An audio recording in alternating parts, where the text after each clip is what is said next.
Hi friends, thanks for stopping by. This is Vineet Mani right here and you are watching ONS Study Circle. आज की इस video में हम बात करने वाले हैं top 10 accounts payable interview questions and answers के बारे में। इस वीडियो में फ्रेंड्स हम वो क्वेश्चंस लेने वाले हैं जो अकाउंट्स पेबल इंटरव्यू में काफ़ी बार पूछे जाते हैं, टॉप पर रहते हैं वो। तो ये वीडियो आपके लिए काफ़ी इंपॉर्टेंट हो सकती है। वीडियो अच्छी लगती है फ्रेंड्स तो हमारे चैनल ONS स्टडी सर्कल को ज़रूर सब्सक्राइब करें, वीडियो को लाइक एंड शेयर ज़रूर करें। तो ये फ्रेंड्स वीडियो में चलते हैं, वीडियो को शुरू करते हैं। पहला क्वेश्चन है what is accounts payable. Accounts payable क्या है? देखिए, जब एक पर्सन उधारी में सामान लेता है किसी सेलर से तो अकाउंट्स पेबल क्रिएट होता है। फॉर एग्जांपल, एक पर्सन ने क्या करा, 50,000 रुपये के गुड्स लिए उधारी में, मतलब उस टाइम वो पैसा नहीं दे रहा जब वो सामान को परचेज कर रहा है, वो नियर फ्यूचर में पैसा देगा। ये 1 साल का टाइम पीरियड होता है।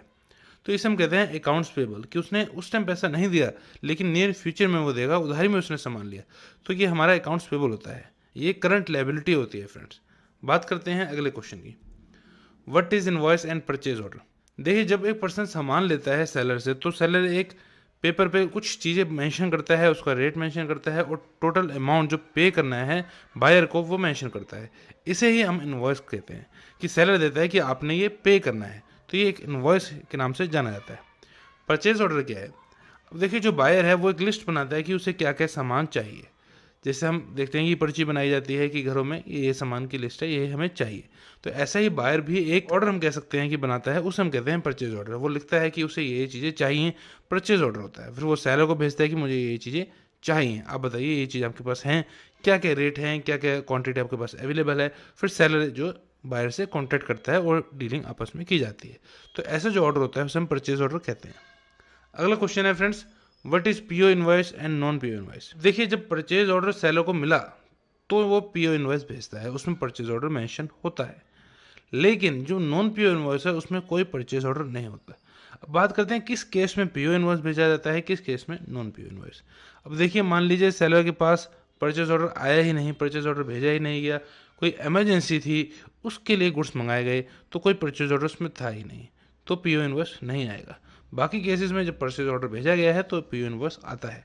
अब नॉन पीओ इनवॉइस आएगा, मान लीजिए सेलर ने कुछ लिमिट दे रखी है बायर को कि आप इतने तक का सामान मंगा सकते हैं, इमरजेंसी में कुछ इमरजेंसी आती है, एकदम नीड पड़ जाती है, तो वो गुड्स मंगाए जाते हैं, कोई परचेज ऑर्डर नहीं भेजा जाता। तो ऐसे में जो सेलर फिर इनवॉइस भेजता है वो नॉन पीओ इनवॉइस होता है। तो फ्रेंड्स, बात करते हैं इसी के साथ अगले क्वेश्चन की, what is early payment discount. देखिए, जैसे हमने बात करी थी कि अकाउंट्स पेबल जो है वो एक करंट लायबिलिटी है। इसमें बायर उधारी में सामान लेता है और बाद में पैसे देता है। अब अगर वो थोड़ा सा जल्दी पैसे दे देगा तो उसको काफ़ी बार सेलर के द्वारा सेलर जो है डिस्काउंट प्रोवाइड करता है। ऐसा इसलिए होता है कि सेलर को जल्दी पेमेंट रिसीव हो जाए। अब हम बात करेंगे इसी वीडियो में आगे कि सेलर आखिर उधारी में सामान बेचता ही क्यों है, क्यों ना वो सामान दे और पैसे ले ले, ये क्यों रीज़न है, ये बात करेंगे इसी वीडियो में आगे। तो हमने बात करी कि अर्ली पेमेंट हो जाए इसके लिए सेलर जो है एक डिस्काउंट प्रोवाइड करता है, which is known as early payment discount. अगला क्वेश्चन है फ्रेंड्स यहाँ पे, what is the general entry of accounts payable. देखिए, जब उधारी में सामान को परचेज किया जाता है तो एंट्री होती है purchase account debit to accounts payable account. यहाँ पे देखिए, परचेज अकाउंट डेबिट साइड क्यों आएगा, क्योंकि कुछ परचेज की गई है। अकाउंट्स पेबल जो अकाउंट है वो क्रेडिट साइड आएगा, क्यों? क्योंकि यहाँ पे पेमेंट नहीं हुई है, कैश क्रेडिट साइड नहीं आएगा। काफ़ी बार जो कैंडिडेट से मिस्टेक करते हैं, कैश को क्रेडिट साइड कर देते हैं, लेकिन यहाँ पे अकाउंट्स पेबल आएगा क्रेडिट साइड में, क्योंकि अभी पेमेंट नहीं हुई है। जब अकाउंट्स पेबल को पे किया जाएगा, जब पैसे को पे किया जाएगा, तब अकाउंट्स पेबल जो है वो डेबिट साइड आएगा, क्योंकि अब कंपनी या कोई पर्सन जो है वो कैश से पेमेंट कर रहे हैं, कैश या बैंक। तो कैश या बैंक जो है वो क्रेडिट साइड आ जाता है। बात करते हैं फ्रेंड्स अगले क्वेश्चन की, what is invoice ageing and why it matters. देखिए फ्रेंड्स, इनवॉइस एजिंग क्या होती है इसको समझ लेते हैं। अब कंपनीज हैं वो उधारी में सामान ले रही है, अकाउंट्स पेबल है। अब वो इनवॉइस काफ़ी बार कुछ इनवॉइस पड़े रह गए, काफ़ी टाइम से वो पड़े हुए हैं, अभी तक वो पे नहीं हुए, तो इसको हम कहते हैं इनवॉइस एज हो रहा है, इनवॉइस एजिंग हो रही है, जो कि बिल्कुल भी अच्छी बात नहीं है बिजनेस के लिए। क्यों? क्योंकि देखिए, अगर कंपनी जो है वो काफ़ी टाइम तक इनवॉइस को पे नहीं करेगी तो अगली बार जो सेलर है उसको सामान नहीं देगा, गुड्स नहीं देगा। कंपनी के लिए काफ़ी नेगेटिव इफेक्ट इसका आता है इनवॉइस एजिंग। तो हमने देखा कि इनवॉइस एजिंग क्या है। जब एक इनवॉइस अनपेड पड़ा रहता है काफ़ी टाइम तक तो उसको इनवॉइस एजिंग कहा जाता है। अभी मैटर क्यों करता है? इसलिए मैटर करता है कि कंपनी अगर टाइमली अपने इनवॉइसेस को पे नहीं करेगी तो ये दिक्कत देगा in the near future, seller उसको गुड्स बाद में प्रोवाइड नहीं करेगा। तो इनवॉइस एजिंग इसलिए काफ़ी इंपॉर्टेंट होता है। बात करते हैं फ्रेंड्स वीडियो में आगे, how reporting plays an important role in accounts payable. देखिए, रिपोर्टिंग का रोल काफ़ी ज़्यादा होता है अकाउंट्स पेबल में। इससे हमें ये पता चलता है कितने इनवॉइस पेड हो गए, कितने इनवॉइस रह गए हैं। ये सारे फिल्टर आउट जो हम सिस्टम लगाते हैं, ये रिपोर्टिंग से ही लगाते हैं। और क्या कंपनी की प्रोग्रेस है, कितने रेट पे कंपनी सामान ले रही है, ये सारी चीज़ें जो हैं रिपोर्टिंग से ही पता चलती है। इससे एक एनालाइज हम कर सकते हैं कि कंपनी को प्रॉफिट हो रहा है या नुकसान हो रहा है, कि कंपनी के काफ़ी सारे इनवॉइस ऐसे तो नहीं है जो पड़े रह गए। तो रिपोर्टिंग से हम जनरेट करते हैं और पता चल जाता है कितने कितने इनवॉइस अभी पे हुए हैं और कितने कितने रह गए हैं। तो काफ़ी ज़्यादा बेनिफिशियल होती है रिपोर्टिंग अकाउंट्स पेबल डिपार्टमेंट में भी। बात करते हैं फ्रेंड्स अगले क्वेश्चन की। How procure to pay process is related to accounts payable.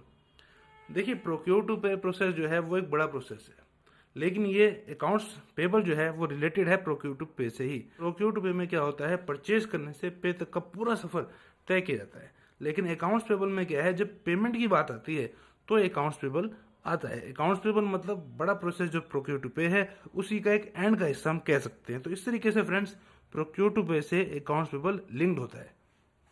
अगला क्वेश्चन है फ्रेंड्स, व्हाट इज 2-वे, 3-वे एंड 4-वे मैचिंग। इस पर बात कर लेते हैं। देखिए फ्रेंड्स, अकाउंट्स पेबल में काफी सारी चीजें मैच की जाती है। ये आती है 2-वे, 3-वे एंड 4-वे मैचिंग। 2-वे में क्या होता है, quantity build is less than और इक्वल टू क्वांटिटी ऑर्डर। ये चेक किया जाता है कि क्वांटिटी जो बिल हुई है वो जो क्वांटिटी ऑर्डर है उसके इक्वल होनी चाहिए या उससे कम होनी चाहिए। सेकंड देखा जाता है invoice price is less than और इक्वल टू पीओ प्राइस। इसमें देखा जाता है कि जो इनवॉइस का प्राइस है वो पीओ के प्राइस से या तो कम होना चाहिए या इक्वल होना चाहिए, ज्यादा नहीं होना चाहिए। 3-वे में एक चीज जुड़ जाती है, quantity build is less than और इक्वल टू क्वांटिटी रिसीव्ड। कि जो क्वांटिटी बिल की गई है वो लेस देन या इक्वल होनी चाहिए जो क्वांटिटी रिसीव्ड है उसकी। 4-वे में एक और चीज जुड़ती है, quantity bill is less than और इक्वल टू क्वांटिटी एक्सेप्टेड। काफी बार कुछ जो चीजें हैं रिजेक्ट हो जाती हैं, कुछ गुड्स रिजेक्ट हो जाते हैं। तो 4-वे में देखा जाता है कि क्वांटिटी जो बिल है वो लेस देन और इक्वल टू होनी चाहिए क्वांटिटी एक्सेप्टेड के। बात करते हैं फ्रेंड्स अगले क्वेश्चन की। Why seller sells on credit basis. ये काफी इंपॉर्टेंट क्वेश्चन है। अब देखिए फ्रेंड्स, अब एक पर्सन है जो सेलर है यहाँ पे, अब वो क्या करता है, सिर्फ कैश में ही अपने गुड्स को सेल करता है। अब वो देखता है कि काफी कम कस्टमर ही उसके बन पा रहे हैं। क्यों? क्योंकि 80-90% जो कस्टमर है वो प्रेफर कर रहे हैं क्रेडिट में सामान लेना। अब वो अगर बेचेगा ही नहीं क्रेडिट में तो उसकी रीच बहुत ही ज्यादा कम हो जाएगी, वो कैसे प्रॉफिट मेक कर पाएगा। इसी वजह से, ज्यादा रीच की वजह से, ज्यादा कस्टमर पाने की वजह से सेलर जो है क्रेडिट में सामान देने को राजी हो जाता है। बहुत ही बड़ा रीजन है जिस वजह से सेलर जो है क्रेडिट में भी सामान देते हैं। तो फ्रेंड्स, ये थी वीडियो आज की। आपको कैसे लगी वीडियो डेफिनेटली हमें कमेंट बॉक्स में लिखें। Thank you so much for watching this video. Thank you so much friends.